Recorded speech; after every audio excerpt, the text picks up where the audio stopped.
శ్రీ చౌడేశ్వరీదేవి జ్యోతిష్యాలయం ప్రముఖ జ్యోతిష్యులు కాళికాదేవి ఉపాసకులు జ్యోతిష్య పండిత్ ఎంకే శాస్త్రి గారు మీ హస్తరేఖలు ముఖ లక్షణము ఫోటో జాతకం చూసి మీ జీవిత సంపూర్ణ భవిష్యత్తు తెలపగలరు. మీకు ఎటువంటి సమస్యలు ఉన్నా చౌడేశ్వరీదేవి పూజలు చేసి పరిహారం చేయగలరు. స్త్రీ పురుష వశీకరణం 100% గ్యారంటీ. సెల్ 9481312761.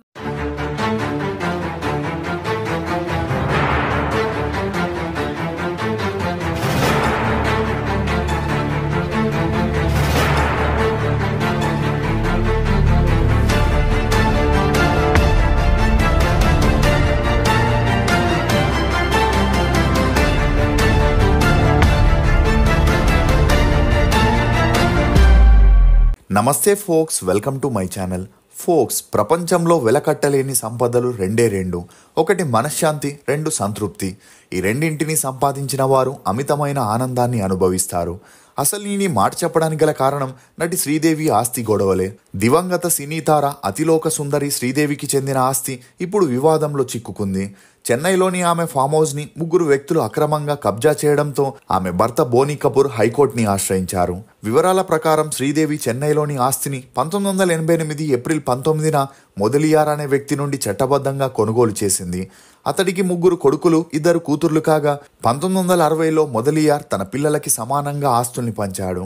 ఇక అగ్రిమెంట్ ప్రకారం శ్రీదేవి వారికి చెందిన ఫామ్ హౌస్ ని కొని తన పేరుపై రిజిస్ట్రేషన్ చేయించుకోవడంతో ఆ ఫామ్ హౌస్ పై సర్వ హక్కులు శ్రీదేవికే చెందాయి.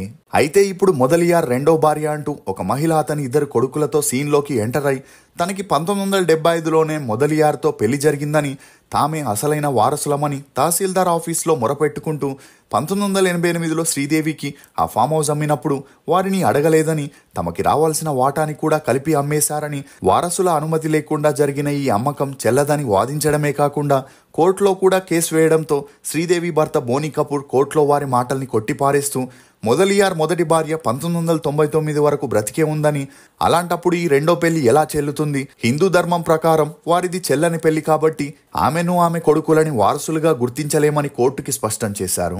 అంతేకాకుండా రెండో భార్యకి మరియు పిల్లలకి అనుకూలంగా 2005లో తాంబరం తాలూకు తహసీల్దార్ ఒక వారసత్వ సర్టిఫికేట్ ఇచ్చారని, అది పూర్తిగా ఫేక్ అని ఆరోపిస్తూ మొదలియార్ ఫ్యామిలీ మైలాపూర్లో ఉంటే సంబంధం లేని తాంబరం తహసీల్దార్ ఎలా సర్టిఫికేట్ ఇస్తాడని, ఫేక్ సర్టిఫికేట్తోనే వాళ్ళు పదే కేసులు పెడుతూ తమ ఫ్యామిలీని ఇబ్బంది పెడుతున్నారని బోనీ కపూర్ తన ఆవేదనని వ్యక్తం చేయడంతో ఆ కోర్టు జడ్జి ఆనంద్ వారసత్వ సర్టిఫికేట్ రద్దుని పరిశీలించాలని తహసీల్దార్కి 4 వారాల గడువు ఇస్తూ ఫైనల్ డెసిషన్ తీసుకోవాలనే ఆర్డర్ని పాస్ చేయడంతో ఇప్పుడు ఈ న్యూస్ అన్ని చోట్ల హల్చల్ అవుతుంది.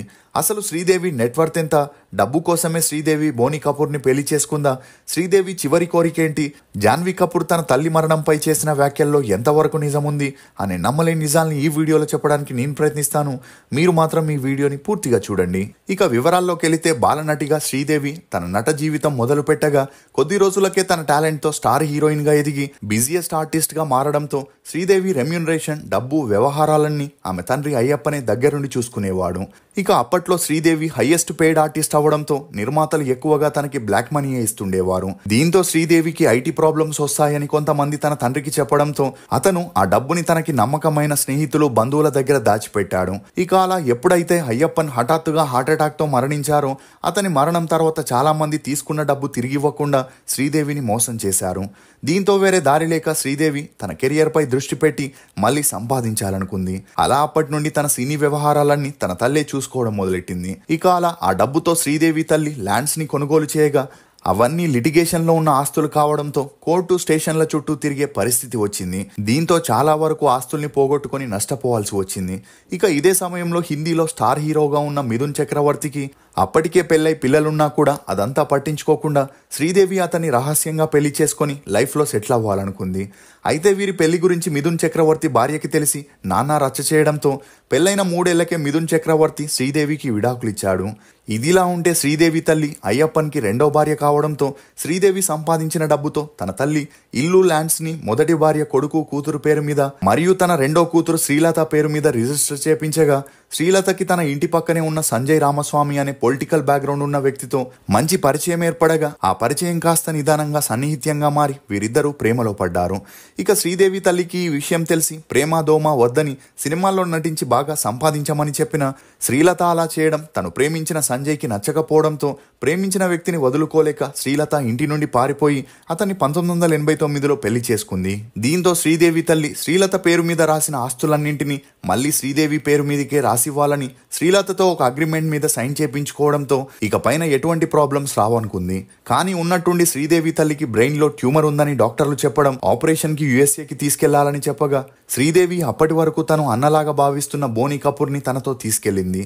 అయితే అక్కడి డాక్టర్లు కుడివైపు చేయాల్సిన ఆపరేషన్ ని ఎడమ వైపుకి చేయడంతో చికిత్స ఫలించక శ్రీదేవి తల్లి మెంటల్ పేషెంట్లా మారింది. ఇక అలా హాస్పిటల్ వారు చేసిన రాంగ్ ఆపరేషన్ పై బోనీ కపూర్ కేసేయగా అప్పట్లోనే ఆ హాస్పిటల్ వారు 50 లక్షల నష్టపరిహారాన్ని శ్రీదేవికి ఇవ్వడంతో ఆ డబ్బుల్లో తనకి వాటా కావాలని శ్రీదేవి చెల్లెలు శ్రీలత పట్టుబట్టింది. కానీ బోనీ కపూర్ సలహాతో శ్రీదేవి ఇవ్వలేనని తేల్చి చెప్పడంతో శ్రీలత కోర్టులో కేసేస్తూ తనకి సంబంధించిన ఆస్తులన్నీ తన తల్లి బలవంతంగా రాపించుకుందని, తను ఇప్పుడు మతిస్థిమితం కోల్పోయిందని, ఆ అగ్రిమెంట్ చెల్లదని, తనకి చెందాల్సిన ఆస్తి తనకి కావాలని కోర్టులో కేసేయగా సంవత్సరాల తరబడి ఈ కేసు కోర్టులో నడిచిన తాడోపేడో తేలకుండా పోయింది.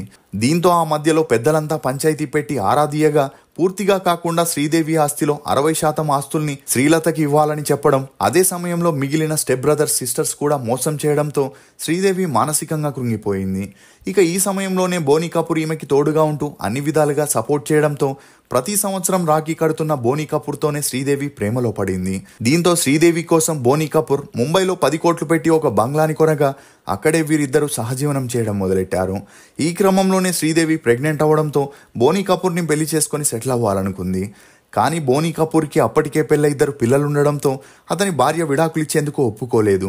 ఇక అలా ఉన్నట్టుండి శ్రీదేవి ప్రెగ్నెంట్ అయిన విషయం మీడియాలో స్ప్రెడ్ అవ్వడంతో ఆక్రోశానికి గురైన బోనీ కపూర్ తల్లి శ్రీదేవిని ఒక పార్టీలో చెప్పుతో కొట్టి అన్నా అని పిలుస్తూ ఇలా చేయడానికి సిగ్గులేదా అని అవమానించడంతో బోనీ కపూర్ ఎట్టి పరిస్థితుల్లోనూ శ్రీదేవిని వదులుకోవడం ఇష్టం లేక తాముంటున్న ఇంట్లోనే సింపుల్ గా శ్రీదేవిని పెళ్లి చేసుకోవడంతో మొదటి భార్యకి వేరే దారి లేక బోనీ కపూర్ కి విడాకులు ఇచ్చేసింది. ఇక పెళ్లి తర్వాత శ్రీదేవి జాన్వి, ఖుషి అనే 2 అమ్మాయిలకి జన్మనివ్వగా అప్పటి నుండి పూర్తిగా సినిమాలకి గుడ్ బై చెప్పేసి ఫ్యామిలీ లైఫ్ ని ఎంజాయ్ చేయడం మొదలెట్టింది. ఇక పెళ్లి తర్వాత శ్రీదేవి చెన్నైలోని ఒక ఇల్లుని, ఒక ఫామ్ హౌస్ ని తప్ప అన్నింటినీ కోల్పోవడంతో తన బంధువులందరినీ దూరం పెట్టింది. ఇదిలా ఉంటే తన భర్త హిందీలో ప్రొడ్యూసర్ కావడంతో అతను అన్ని విధాలుగా శ్రీదేవికి సపోర్ట్ చేస్తూ తనకి తన పిల్లలకి ఏ లోటు లేకుండా చూసుకుంటుండేవాడు. కానీ ఒక స్టేజిలో బోనీ కపూర్ చేసిన మూవీస్ అన్ని ఫ్లాప్ అవడంతో అప్పుల బారిన పడ్డాడు. దీంతో శ్రీదేవి తన భర్త బాధని చూడలేక ఆ అప్పుల్ని కట్టాలని సీరియల్స్లో పనిచేయడం మొదలెట్టింది. అలా తను చేసిన సీరియల్స్కి మంచి ఆదరణ రావడంతో తన భర్త అప్పుల్ని తీర్చిన మళ్ళీ మూవీస్ చేసి పోగొట్టుకోవడంతో వేరే దారి లేక ఇంగ్లీష్ అనే మూవీతో తన సెకండ్ ఇన్నింగ్స్ని స్టార్ట్ చేసింది. ఇక అలా ఈ మూవీ సూపర్ డూపర్ హిట్ అవ్వడంతో శ్రీదేవికి వరుసగా అవకాశాలు రావడం మొదలయ్యాయి. కానీ ఎన్ని చేసినా శ్రీదేవి తన తండ్రి మరణం తర్వాత స్ట్రెస్ ఎక్కువగా తీసుకోవడం, నమ్మిన వారే తనని మోసం చేయడం, ప్లాస్టిక్ సర్జరీస్ లాంటివి చేసుకోవడంతో పెళ్లికి ముందే ఈమెకి ఫిట్స్ వచ్చేదని, అందుకు ట్రీట్మెంట్ కూడా తీసుకున్నప్పటికీ అప్పుడప్పుడు వస్తుండేదని ఆమె స్నేహితులు, సన్నిహితులు మీడియాలో చెప్పుకొచ్చారు. ఇక అలా తన సెకండ్ ఇన్నింగ్స్ ని జోరుగా స్టార్ట్ చేసిన శ్రీదేవి తన కూతుర్ని కూడా ఎలాగైనా ఇండస్ట్రీలోకి తీసుకురావాలని బోనీ కపూర్తో కలిసి మరాఠీలో వచ్చిన సైరాట్ మూవీని హిందీలో కరణ్ జోహర్ బ్యానర్లో చేసేందుకు ప్లాన్ చేసింది. అలా దడక్ పేరుతో ఆ మూవీ షూటింగ్ ని స్టార్ట్ చేయగా అదే సమయంలో శ్రీదేవి దుబాయ్లో జరుగుతున్న బోనీ కపూర్ మేనల్లుడి పెళ్లికి హాజరు కావడం, పెళ్ళయ్యాక కూడా ఆమె అక్కడే 7 స్టార్ హోటల్లో స్టే చేయగా ఒకరోజు స్నానానికి బాత్రూంలోకి వెళ్ళినప్పుడు తనకి ఫిట్స్ రావడం, ఈ విషయం తన భర్త గమనించకపోవడంతో ఆమె బాత్టబ్ నీళ్లలో మునిగి మరణించారనే వార్తలు బయటికి వచ్చాయి.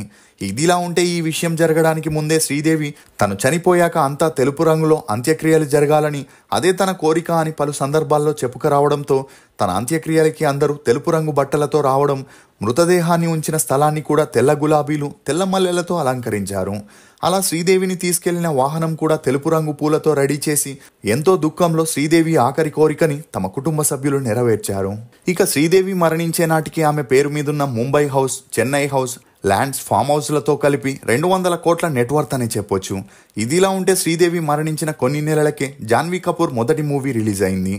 అలా ఈ విషయం గురించి తాజాగా ఒక ఇంటర్వ్యూలో మాట్లాడిన జాన్వీ కపూర్ తన తల్లిని కోల్పోవడం తమ కుటుంబానికి ఊహించలేని నష్టమే గాని దానికంటే బాధ కలిగించిన విషయం ఏంటంటే ఆ సందర్భంలో కూడా కొందరు తమపై బురద జల్లారని, తన తండ్రి ఇన్సూరెన్స్ కోసం తన తల్లిని హతమార్చాడని కపూర్ ఫ్యామిలీ ప్లాన్ చేసి మరి శ్రీదేవిని లేపేశారని, ఇలా నిరాధారణ ఆరోపణలు చేస్తూ తమని దోషుల్ని చేసే ప్రయత్నం చేశారని, ఒక తల్లి మరణాన్ని సెన్సేషనల్ న్యూస్ గా చూపించడం ఎంత బాధాకరమో తాము అనుభవించామని చెప్పుకొచ్చింది. అంతేకాకుండా తన మొదటి మూవీ దడక్ ప్రమోషన్లో పాల్గొనగా మీడియా పూర్తి ఫోకస్ తనపైనే పెట్టిందని, అలా తను కాస్త నవ్వితే తల్లి మరణించాక కూడా నవ్వుతుందని విమర్శించారని, ఒకవేళ తను ఏమీ మాట్లాడకుంటే చాలా సైలెంట్ అంటూ కమెంట్ చేశారని, ఇలా రకరకాలుగా అనడంతో ఒక స్టేజ్లో తను సినిమా ఇండస్ట్రీపై విరక్తి చెందిందని, తన తల్లి మరణం చాలా మందికి ఒక ఎంటర్టైన్మెంట్గా మారిపోయిందని తన ఆవేదనని వ్యక్తం చేయడంతో ఈమె వ్యాఖ్యలు ఇప్పుడు అన్ని చోట్ల హల్చల్ అవుతున్నాయి. శ్రీదేవి చేసిన మూవీస్లో మీ ఫేవరెట్ ఏదనేది కమెంట్ సెక్షన్లో తప్పకుండా తెలియజేయండి. ఫోక్స్, బాధ ఎంత గొప్పదో వస్తూనే మనకి సొంత వాళ్ళని గుర్తొచ్చేలా చేస్తుంది. సంపద ఎంత చెడ్డదో వస్తూనే మనకి సొంత వాళ్ళని కూడా మర్చిపోయేలా చేస్తుంది. ఇది ఫోక్స్, శ్రీదేవి గారి గురించి కొన్ని నమ్మలేని నిజాలు. ఈ వీడియో మీద మీ అభిప్రాయాన్ని కమెంట్ సెక్షన్లో తప్పకుండా తెలియజేయండి. మేము చేసిన ఈ వీడియో మీకు నచ్చినట్లయితే ఒక లైక్ ద్వారా మీ సపోర్ట్ని మాకు తెలియజేయండి. For more interesting videos please subscribe to CR voice. Thank you.